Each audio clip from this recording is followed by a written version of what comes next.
اس سے دیکھیں چند سال پہلے صلح حدیبیہ ہوتی ہے تو 1400 لوگ جو حضور کے ساتھ مدینے کی طرف جاتے ہیں, مکے کی طرف جاتے ہیں, انہیں عین مکے کی سرحد سے صرف جنگ کو روکنے کے لیے جو ہے اور امن کو قائم رکھنے کے لیے سرکار دو عالم دل پر پتھر رکھ کے ان سے معاہدہ کرتے ہیں اور وہاں سے واپس پلٹ آتے ہیں. لیکن اس کے اندر کتنا عظیم الشان پیغام ہے کہ وہ 1400 لوگ جنہوں نے سرکار دو عالم کی آواز پر لبیک کہا, اپنے گھروں کے دہانوں سے, اپنے گھروں کے دروازوں سے واپس پلٹے صرف اس لیے کہ اللہ کو یہ امن اور صلح جو ہے وہ پسند ہے. وہی قافلہ پھر چند برس کے بعد 10,000 کے لشکر کی صورت میں مدینہ سے نکلتا ہے. 2,000 لوگ راستے سے ساتھ جڑنا شروع ہو جاتے ہیں. یہ قافلہ جہاں سے گزرتا ہے لوگوں کے دل جو ہیں وہ دین رحمت کے ساتھ جڑنا شروع ہو جاتے ہیں. لوگ اپنے مال اسباب کے ساتھ اس قافلے کا حصہ بنتے ہیں اور پھر وہ مقام آ جاتا ہے جسے وادی ذی طوا کہتے ہیں, جسے مرجع الزہران کہتے ہیں. اس وادی کے اندر جو مکے کی بالکل ساتھ والی وادی ہے, صرف ایک پہاڑ بیچ میں رہ جاتا ہے. آقا کریم صلی اللہ علیہ وسلم وہاں پہنچتے ہیں اور کیا دیکھتے ہیں کہ ایک کتیا ہے, اس نے اپنے بچے جو ہیں ان کو دودھ پلانے کے لیے ایک آغوش بنا رکھی ہے. اور رسول اللہ صلی اللہ علیہ وسلم کا لشکر ظاہر ہے 10 سے 12 ہزار کی تعداد ہے. اب تصور کریں کہ ان سب کے گھوڑوں کی ٹاپ اور ان کے آنے کی جو ایک کیفیت ہے اس سے وہ خوف زدہ ہو کے بے چین ہو جاتی ہے. اللہ کے رسول صلی اللہ علیہ وسلم اپنے صحابی کو, اب دیکھیں کتنا بڑا مارکہ ہے, کتنا اہم مارکہ ہے, لیکن رسول اللہ صلی اللہ علیہ وسلم کے ہاں وہ جو محبت کا پہلو ہے, شفقت کا پہلو ہے, ذرا وہ دیکھیے. حضور اپنے ایک صحابی حضرت جبران بن سراقہ کو بلاتے ہیں اور کہتے ہیں کہ آپ نے یہاں پر کھڑے رہنا ہے اور جب تک یہ پورا قافلہ یہاں سے گزر نہ جائے اس وقت تک آپ نے اس کی گویا حفاظت کرنی ہے تاکہ اس کو کوئی پریشانی نہ ہو. بالکل ٹھیک ہے, واقعی بڑا شاندار سفر تھا, اس میں کوئی شک نہیں ہے. اچھا ڈاکٹر صاحب, یہ فتح مکہ کے موقع پر نبی کریم صلی اللہ علیہ وسلم نے اپنے بدترین دشمنوں کو معاف کر دیا. آپ اس تاریخی فیصلے کو ابھی امت مسلمہ کے لیے کیسا پیغام سمجھتی ہیں, کیا سمجھتی ہیں, اس میں کیا راز پوشیدہ تھا؟ میں سمجھتا ہوں جی یہ صرف امت مسلمہ کے لیے نہیں بلکہ ساری انسانیت کے لیے, دنیا بھر میں وہ سارے لوگ جو انسانی آزادی, انسانی اکرام پر یقین رکھتے ہیں, ان سب کے لیے اس کے اندر جو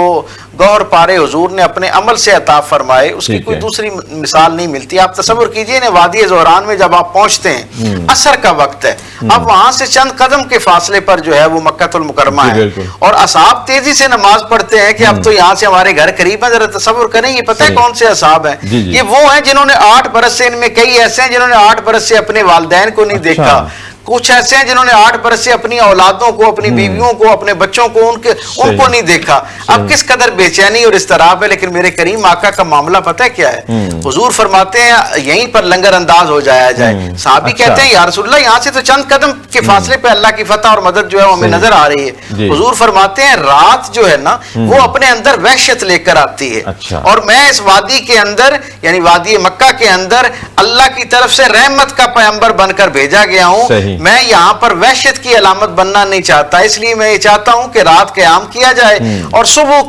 روشنی کے اندر جو ہے شہر کے اندر داخل ہوا جائے. اور پھر تاریخ نے وہ کیا منظر دیکھا, فجر کی نماز کے بعد حضور نے اصحاب کو اپنے قریب کیا اور ایک تاریخ ساز خطبہ ارشاد کیا. میں سمجھتا ہوں اس کے اندر میرے لیے, آپ کے لیے, ہمارے سامعین و ناظرین سمیت دنیا کے سارے انسانوں کے لیے ایک پیغام ہے. حضور نے فرمایا جس شہر کے اندر داخل ہونے جا رہے ہو نا, یہ شہر اللہ کی نزدیک بڑا حرمت والا اور امن والا شہر ہے. جب اس شہر میں داخل ہونا ہے تو اس کے بزرگوں پر تلوار نہیں اٹھانی ہے, اس کی عورتوں پر تلوار نہیں اٹھانی, اس شہر کے بچوں پر تلوار نہیں اٹھانی. جو آدمی اپنی تلوار میان میں رکھ لے اس پر ہاتھ نہیں اٹھانا. جو شخص آپ سے آنکھیں چار نہ کرے, تمہارا راستہ نہ روکے, اس پر ہاتھ نہیں اٹھانا. پھر فرمایا جو ابو سفیان کے گھر میں, حضرت حکیم بن حزام کے گھر میں کعبۃ اللہ کے اندر پناہ لے لے, اس پر ہاتھ نہیں اٹھانا. حتیٰ کہ حضور نے فرمایا اگر کسی کو ان 3 جگہوں پر بھی پہنچنے کا موقع نہ ملے نا, وہ اپنے گھر کو اندر سے مکفل کر لے تو اس پر ہاتھ نہیں اٹھانا. اور پھر اگلی بات کی, میں آپ کے سامعین و ناظرین کے لیے سیرت کے ایک طالب علم کے طور پر ایک ذوق میں ان کو شریک کروں کہ یہ جس وقت حضور مکہ میں داخل ہو رہے ہیں نا, یہ موسم تھا مکے کے اندر کھجوروں کے پکنے کا.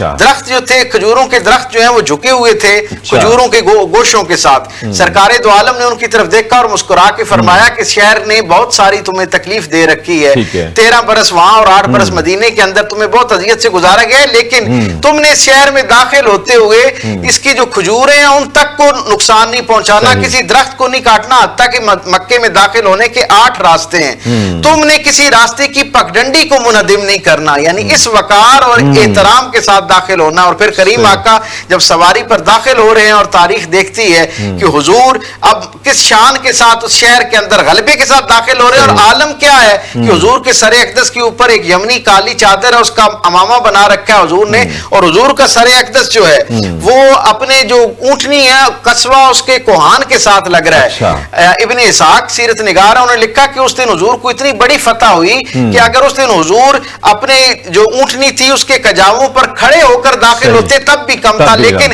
حضور کی زبان پر کیا تھا؟ سر اقدس جھکا ہوا تھا، اللہ کا شکرانہ ادا کرتے ہوئے ایک ہی بات کہے جا رہے تھے، العظمت للہ الکبر للہ، عظمت اللہ کے لیے ہے، بڑائی اللہ کے لیے ہے۔ اور تاریخ سوچ رہی تھی کہ اب حضور اس رجحان ساز تاریخ ساز لمحے میں داخل ہو رہے ہیں مکے کے اندر، تو حضور کی سواری پر کون سوار ہوگا؟ علوی صاحب، لوگوں کے ذہن میں تھا کہ حضور کے اپنے شہزادے حضرات حسنین کریمین بھی پچھلی سواریوں پر موجود ہیں، شاید ان کے ساتھ حضور شہر کے اندر داخل ہوں، لیکن تاریخ نے ایک مرتبہ پھر ایک بے مثال منظرنامہ دیکھا اور اپنے اندر محفوظ کیا کہ حضور کی سواری کے اوپر اس لمحے کے اندر ایک نک کٹے حبشی غلام کا بیٹا اسامہ بن زید سرکار دو عالم کے ساتھ سواری پر موجود ہے، اور حضور کی ریش مبارک کے ساتھ اٹکیلیاں کر رہا ہے، اور حضور اس کی ناز برداری فرما رہے ہیں۔ گویا حضور نے یہ اعلان کر دیا کہ آج سے کیسے نظام کا آغاز ہو رہا ہے، کیسے دور اور عہد کا آغاز ہو رہا ہے، جس میں امیر غریب غلام اور آزاد سب ایک جیسے ہیں، صرف تقوی جو ہے وہ بنیاد ہے اللہ کے ہاں قرب کا۔ اچھا ڈاکٹر صاحب، آپ نے بہت اعلیٰ ترین جو اصول ہیں ان کا ذکر کیا کہ فتح مکہ کے موقع پر حضور صلی اللہ علیہ وسلم نے جن کو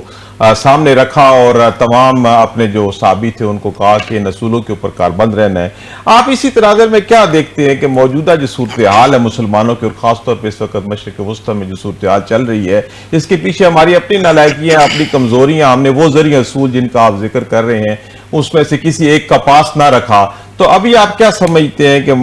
فتح مکہ کے حوالے سے اس سارے واقعے کے تناظر میں ابھی جو موجودہ حالات ہیں اس سے ہم کس طرح سے استفادہ کر سکتے ہیں؟ سرکار دو عالم صلی اللہ علیہ وسلم کی ہاں جو ایک رحمت سب سے غالب عنصر کے طور پر آپ کی پوری شخصیت کا تعارف کراتے ہوئے ہمیں نظر آتی ہے، یہ صفت ایسی ہے جو سرکار دو عالم صلی اللہ علیہ وسلم کی سب سے نمایاں ترین صفت ہے۔ اس کے باوجود ہم یہ دیکھتے ہیں کہ صلح حدیبیہ کے واقعے کے بعد، کیونکہ اس وقت خالصتاً حضور عمرے کی نیت سے آئے تھے، اور اس دفعہ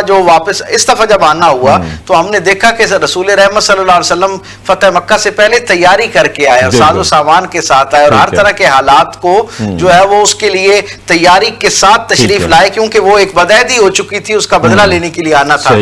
ساز و سامان بہترین اکٹھا کر لینے کے بعد مکمل تیاری کے ساتھ لوگوں کو مختلف دستوں کی حیثیت میں تقسیم کر لینے کے بعد گویا ساری جنگی حکمت عملی اور قوت کو مرتب کر لینے کے بعد پھر سرکار دو عالم صلی اللہ علیہ وسلم نے جب مکمل غلبہ پا لیا تو اس کے بعد اپنی رحمت کا اظہار کرنا شروع کیا اور شفقت کو جو ہے وہ اللہ کی مخلوق کے لیے عام کیا۔ اس سے میرے لیے اور آپ کے لیے یہ پیغام ملتا ہے، وہ جو قرآن میں اللہ نے کہا ہے نا کہ وَأَعِدُّوا لَهُمْ مَا اسْتَطَعْتُم مِّن قُوَّةٍ وَمِن رِّبَاطِ الْخَيْلِ، کہ اور تیار رکھو اپنی قوت کو ذرائع جنگ کے ساتھ اور پلے ہوئے گھوڑوں کے ساتھ، تاکہ ہیبت طاری ہو جائے ان پر جو دشمن ہے تمہارے اور دشمن ہے اللہ کے، اور ان کے علاوہ ان پر بھی کہ جنہیں تم نہیں جانتے لیکن اللہ جانتا ہے۔ یعنی کتنی جامع ایک آیت میں پورا نصب العین جو ہے دفاع کا اللہ رب العزت نے مرتب کر کے دے دیا، ایک گائیڈ لائن دے دی ہے۔ امت مسلمہ کا المیہ یہ ہے کہ پچھلی کئی دہائیوں سے ظاہری طور پر امت کے اندر تو یقیناً ایک جذبہ پایا جاتا ہے جہاد کا، حمیت کا، لیکن ہمارے حکمران جو ہیں وہ ایک طویل عرصے سے مصلحت کا شکار نظر آتے ہیں۔ انہیں اپنے اقتدار کے دوام کی جو خواہش ہے اس نے اتنا یعنی بے حمیت کر دیا ہے، غیرت سے عاری کر دیا ہے کہ وہ کسی درجے پر اپنے انتہائی دشمن کے ساتھ بھی کسی درجے کی کمزور ترین شرائط کے ساتھ بھی معاہدہ کرنے کے لیے تیار ہو جاتے ہیں۔ آپ یہ دیکھیں کہ صلح حدیبیہ ہوتی ہے تو سرکار دو عالم نے اس کے اندر جو شرائط رکھی ہیں